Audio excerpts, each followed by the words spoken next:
Hare Krishna, thank you for being with me here today. It's very interesting as I begin this recording on this afternoon. There's a wind howling outside, literally, unusual. It's making a very strong sound as if about to tear away everything of the old to bring in what is new. And there are many who are feeling the same unrest in their hearts. And maybe their stomachs are feeling like they're not okay either, just kind of lurching. What's happening as the ground that we have known beneath our feet gives way, and we wonder where we will end up and what will happen to us and those whom we love.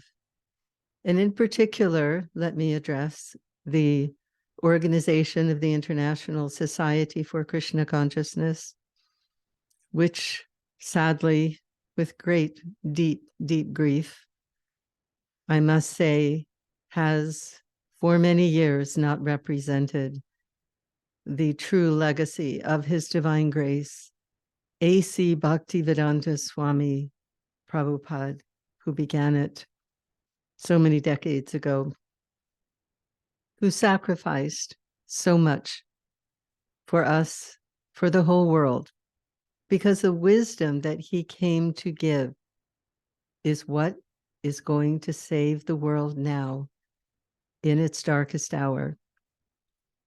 And I want to speak to all those devotees who chose to stay within the organization out of their faith and their loyalty and chastity to Srila Prabhupada.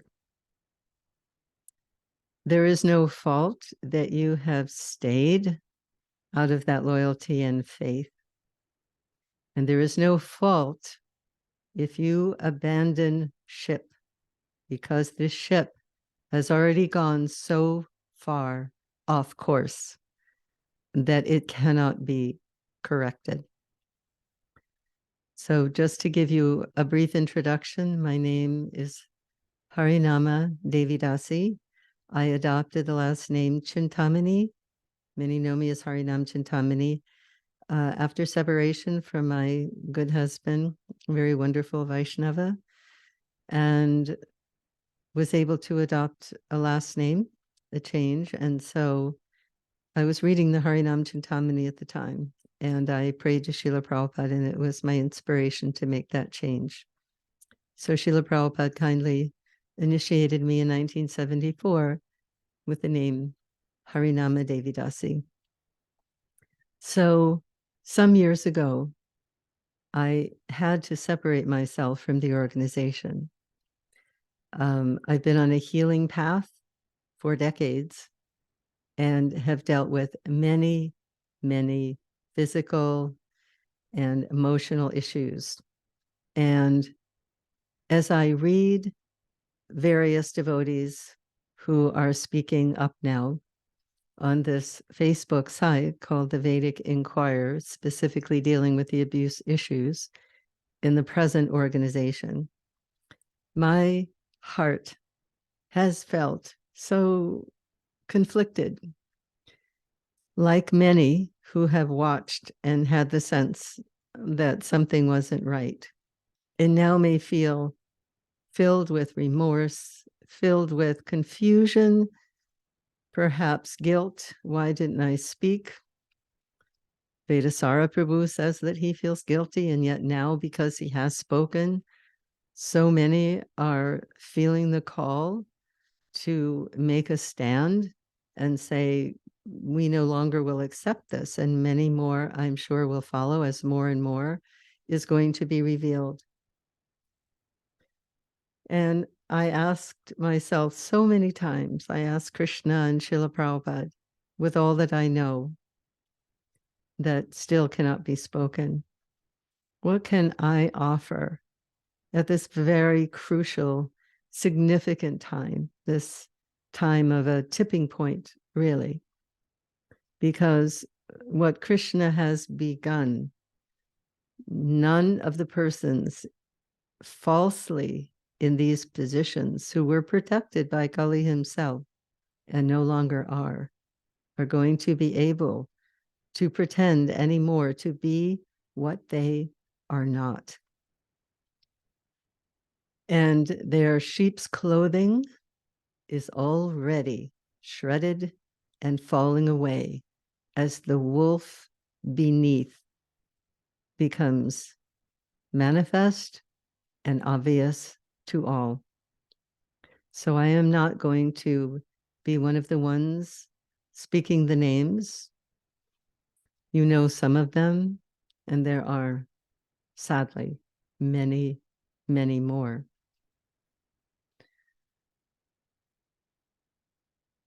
One of the important points that I would like to make for those whose hearts feel so filled with pain and confusion.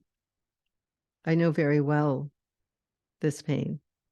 And I remember some years ago when my beloved God sister, Srimati Kamra Devidasi, said to me, I don't know if this organization can be saved. This was many years ago. I felt as if a lightning bolt had struck my heart. I could feel cries from the depths of my soul. No, no, no, this cannot be possible. This organization that I gave my life to, that Srila Prabhupada gave everything to establish, that has touched the lives of millions and changed the world, it is not possible. Because at that time, I didn't understand the magnitude of the sickness from top to bottom. And when one is a doctor, one can see somebody who doesn't really know how ill they are and can even smell the smell of death upon them. So I didn't know how deep the poison ran within the veins of this body of Srila Prabhupada, this society. But the real body of Srila Prabhupada is in the teachings and those who follow with faith, with love, with sincerity. And the power to speak comes from purity.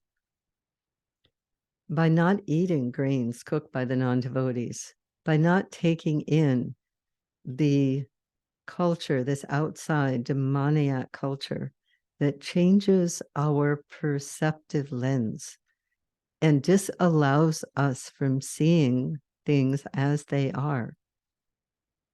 These covering layers that build day after day, month after month, and year after year obfuscate what has been directly in front of us for a very long time.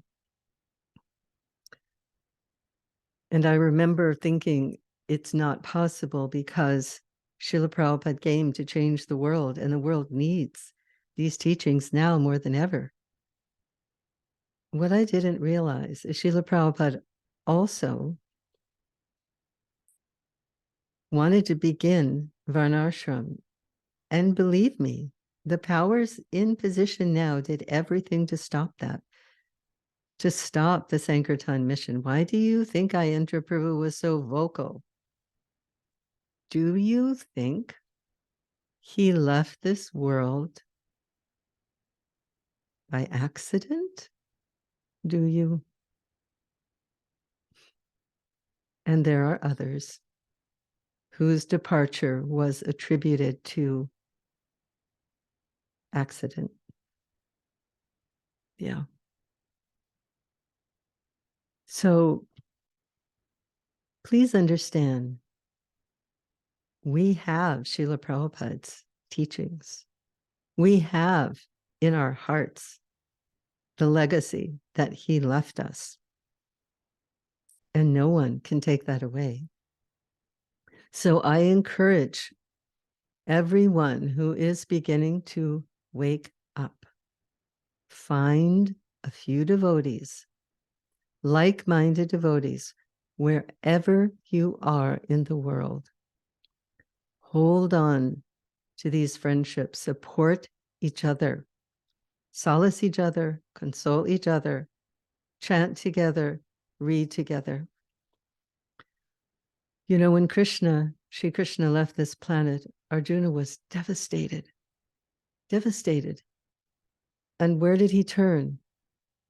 But to the teachings in his heart that Krishna gave him at the beginning of this battle on the field of Kurukshetra that changed the world in 18 days. So the world is changing outside. It is changing within this institution. Let it go. Let it go. Let it be decentralized. Come together with other devotees on pieces of land wherever you can do this. Pool your resources, pool together, strengthen each other, and help each other. Let this top-heavy organization, which has been used by the agents of Kali directly to stop the Sankirtan mission. But it can't be stopped because Sri Chaitanya Mahaprabhu is the Lord himself. And he said, in every town and village, my name will be known. Be part of that. Separate from those who would squash the bhakti and the inspiration of your heart. Why did this mission spread so quickly all over the world in such a short period of time? Because Srila Prabhupada didn't micromanage. He inspired the hearts of the devotees to serve in the way that Krishna was inspiring them. How many of you could have been inspired in so many different directions? I'm not going to speak in this video about what I lived through and how many times I almost left this world in the last few years because of the torture and pain of what I went through, and because of the pain in my heart of what was happening to this organization and the innocent hearts of the Vaishnavas. And again, I felt that Srila Prabhupada wanted very much that somehow I would stay and be a part of the inspiration for the next chapter of his preaching, which is to establish Varnashram in these farm programs. We don't need complex discussions that go on for hours and hours. We need like-minded devotees who want to follow Srila Prabhupada's teachings, come together, find out where your inspiration is, come together with other devotees, and establish in small ways, small centers, in your homes. Invite each other for prasadam, invite each other for kirtan. That's all that's required. We actually don't need these giant edifices to practice Krishna consciousness. Srila Prabhupada wanted these to attract many people, to spread the mission around the world, but they have become quite top-heavy. So please, so many of you were hurt. So many of our shining, bright young people were tortured in terrible ways.